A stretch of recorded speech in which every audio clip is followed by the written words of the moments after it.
خبر شامل کریں گے میو نیوز کے نمائندہ خصوصی سہیل احمد ماچ کی رپورٹ کے مطابق بلوچ یکجہتی کمیٹی کے آرگنائزر ماہ رنگ بلوچ سمیت 6 افراد کو انسداد دہشت گردی کی عدالت میں پیش کیا گیا، جہاں عدالت نے ان تمام افراد کو مزید 10 روزہ ریمانڈ پر پولیس کے حوالے کر دیا۔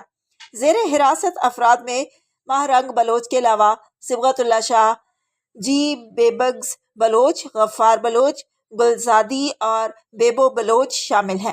پولیس کی جانب سے عدالت کو بتایا گیا کہ ان افراد پر ریاست مخالف سرگرمیوں، عوام کو حکومت کے خلاف اکسانے، امن عامہ میں خلل ڈالنے اور فتنہ و فساد پھیلانے جیسے سنگین الزامات کے تحت مقدمات درج ہیں۔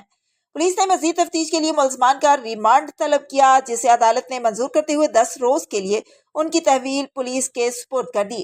تمام ملزمان کو سخت سیکورٹی میں عدالت میں لایا گیا، جبکہ عدالت کے اطراف سیکورٹی کے سخت انتظامات کیے گئے تھے۔ مزید تفصیلات کے لیے دیکھتے رہیے میو نیوز۔